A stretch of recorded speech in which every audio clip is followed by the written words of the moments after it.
From the Sky, Chapter 7, Men in Black. The next day I slept until 11 o'clock. I never usually sleep that late, but Emma and I had talked well past midnight. It was nice hearing about all the latest gossip back home, like how Jake's dad got season tickets to the Steelers games. Talking to her made me homesick, and if it weren't for Lucian, I would have gone crazy by now. Dad and I had planned on going to the city during the day until he got a call from the university, wanting him to go with the police to investigate a crime scene. Apparently, someone dug up the remains of dozens of soldiers and children near an old Mexican Civil War fort. I would have liked to go to the site with him, but Dad said it was to be kept quiet. With not much to do, I thought I'd hang out on the couch with the remote.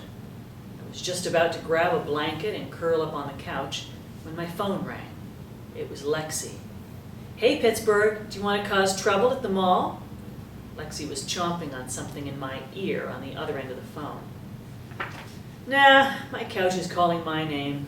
You and Dakota can hang out here if you want. It's just me. My dad's on a dig and won't be home till late." "Okay, I'll stop and get a movie and some junk food." About an hour later, the three of us were watching a dumb romantic comedy and eating chips. I actually liked hanging out with the girls. It was a pleasant change. "You guys know anything about Lucian's family?" I asked. "Not really, except that his parents were killed right after he and his brothers and sister were born. Rumor is they're sextuplets." "Sextuplets," I said. "He didn't mention that to me." Would explain why they all look alike." "His uncle raised them on a ranch near Roswell," Dakota said. "As far as I know, no one's been to his uncle's ranch. There were rumors once that his uncle didn't even exist because no one ever saw him," Lexi said. The movie ended. I started to clean up our mess when Lexi said, "I have an idea." She jumped off the couch and screamed, "Let's go to the fair." "I'd rather just hang out here," I protested. "Come on," Dakota pulled my arm. "Why do you want to stay home? The night's young and the moon's full." "Because I told my dad I'd stay home. Besides, it's already after 9. I do have a curfew, you know," I said, trying to be forceful. "The fair closes at midnight. What your daddy doesn't know won't hurt him," jeered Lexi. "Don't worry, I won't drive fast." Lexi pulled on my arm. "I saw how you had your eyes closed last time." "No, I didn't," I said, wishing I hadn't told him to come over. "When were you going to tell us?" Lexi unexpectedly became serious. "Tell you what?" I scowled. "You know what I'm talking about," Lexi said. "About the accident." "Who told you?" There was a sharp edge to my voice. "No one told me. Dakota Googled you and a couple of articles came up about how a mysterious stranger pulled you out of the wreckage and called 911. The article said if it weren't for the Good Samaritan, you'd have bled to death." "Did you really get charged for texting?" Dakota asked. "Dakota, have some compassion," Lexi said. A moment of silence passed. I started to get sick to my stomach. I didn't want anyone to feel sorry for me or want anyone here to treat me different. "Just don't be writing that on Facebook, okay?" I said, giving them both a hard look. "I think it's incredible someone saved you, like it was your guardian angel." Dakota smiled from ear to ear. "Yeah, I'm lucky." "Hell yeah, now let's go," Lexi said. "Come on, Lexi's right, it'll be fun," Dakota nudged me. "Okay, you two win. Let's get out of here." I went upstairs and put on a clean black tank top, black jeans, and a pair of boots. One good thing about New Mexico, the fall months were still warm. After scrunching my hair, I put on lipstick and puckered my lips. I couldn't help but wonder if Lucian might be there. As we left my house, Lexi asked if Ralph could come with us. I had no objections, so we hopped in Lexi's Hummer and picked him up. Even with that side trip, we were at the fair in record time. Lexi drove like a maniac, and I snapped my wrist until it was red numb. The sky was dark blue with amber streaks, and the smell of cotton candy and cheese fries filled the air. I loved the fair atmosphere. A slight breeze hit my arms, making me wish I had a sweater. Taking my cell phone from my pocket, I checked to see if there were any messages from Lucian. But my inbox was empty. I put it back in my pocket and tried not to feel upset. Dakota and Lexi held hands, which made it seem like they were a couple. With no interest in joining them, Ralph and I lagged behind. Walking with him was slightly awkward, but we made the most of it. "Where's your boyfriend?" "I don't have a boyfriend," I gasped. "Okay. He's not my boyfriend." "You keep telling yourself that." "He's not. I like Lucian as a friend, but that's it. We don't even know each other that well." Ralph looked at me and then looked over his shoulder. "Not to be rude, but don't you think his family is a little strange? I mean, come on, dude. I thought you were his friend." "Not really. He just started back at Truman this year. I didn't see him since, maybe 2 years ago." "Really? I only met his family at the Ford Pavilion the other night. Just because they sing in a band doesn't mean they're strange." I tried to defend them. Dakota and Lexi skipped to the shooting range, so Ralph and I sat down on a bench to continue our conversation. "It's not because they have a band," he explained. "Did you notice how they look? They're so alike." "Well, they do come from the same mother." "Maybe not," said Ralph. "What's that supposed to mean?" "Hey, I'm just saying, you never know. He may be some sort of lab rat experiment. His uncle worked for NASA and is a professor at the UNM." "Really?" "That's the rumor. He's a lab rat, I'm telling you," said Ralph. "Have you noticed his skin?"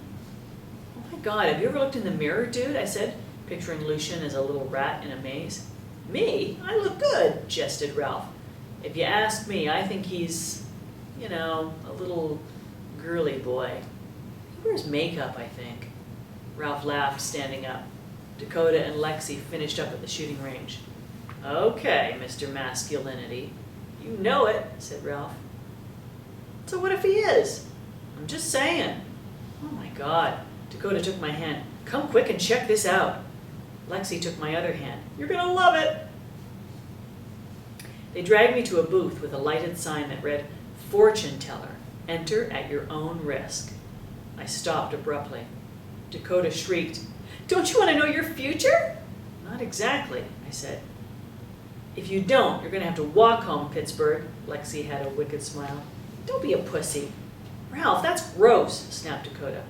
I turned to the old woman, who was wearing lots of costume jewelry, with a scarf around her head, making her look like a Greek gypsy. As she smiled at me with rotten teeth, I wanted to run and hide, but I gave in to my friend's request. Okay, I'll do it. I sat down at a small table while the psychic witch lit a candle. Taking my hand in hers, she turned it over to examine my palm. Lexi, Dakota, and Ralph sat next to me, never saying a word.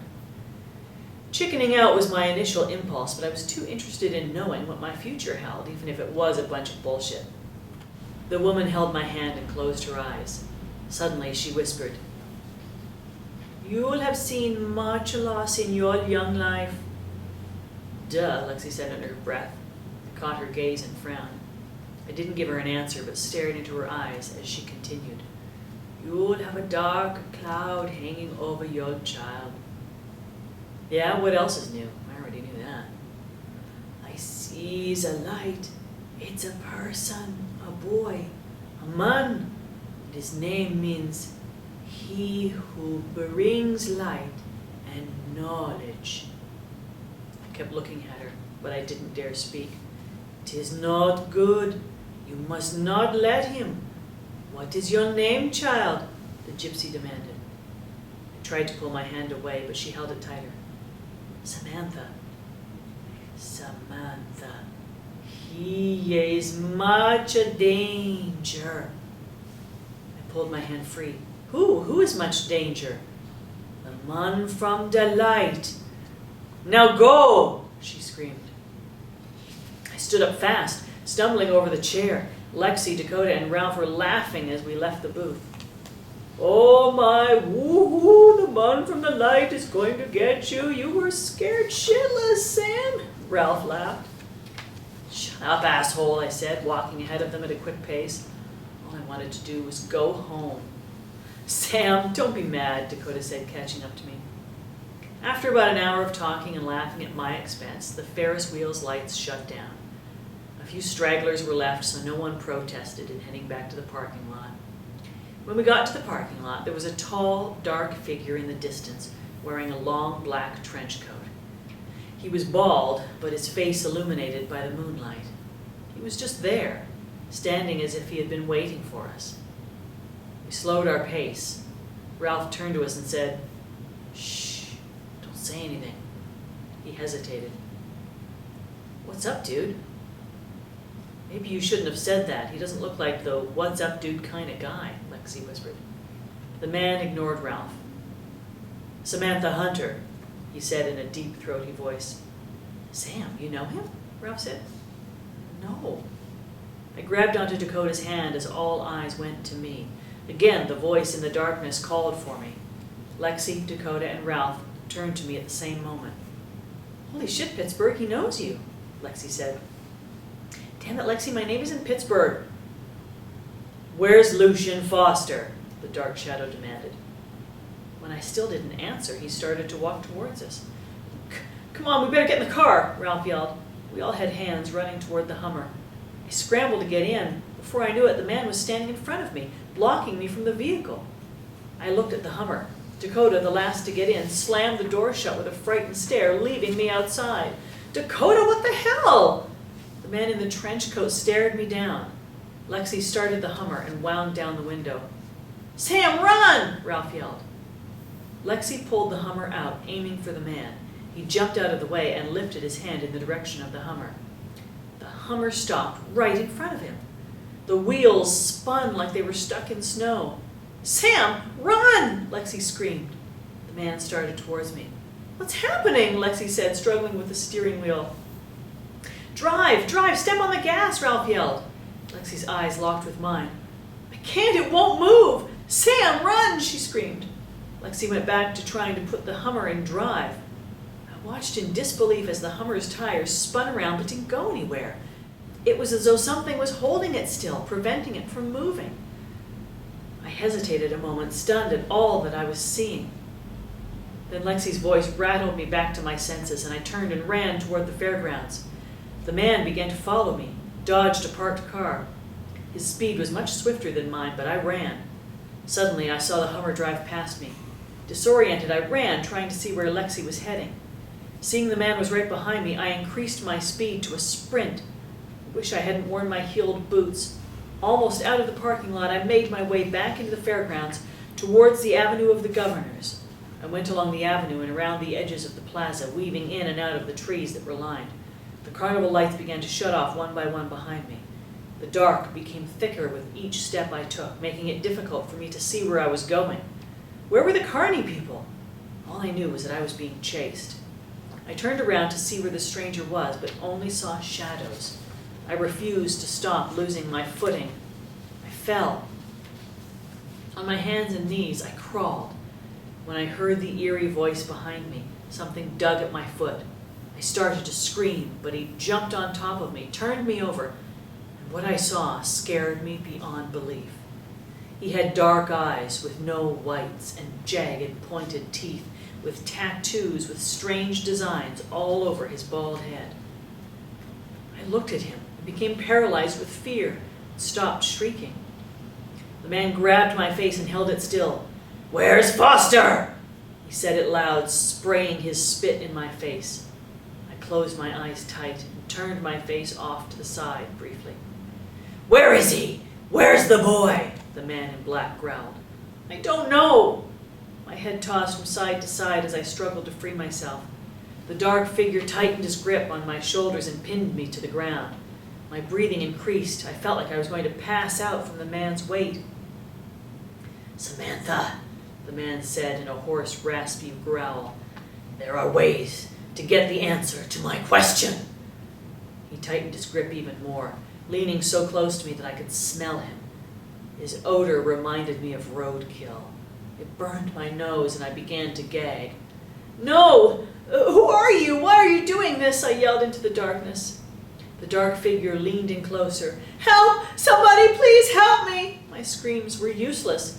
Noticing a shining medallion hanging around his neck, I used my free hand to take hold of it, pulling with all of my might. I tightened my fingers around the necklace, squeezing my palm so I wouldn't lose it. The man took a silver knife-like instrument from his pocket and held it at my neck. I gasped at its sight and closed my eyes tight, fearing what he might do next. His sweat dripped onto my face, burning me where it lay. Finally, I heard sirens in the distance. Loosening his grip, the man stood and looked around momentarily before a bright light surrounded me, impairing my vision. The light vanished, and the man with it. All at once, Dakota, Ralph, and Lexi came into view, running towards me with the fairground security guards.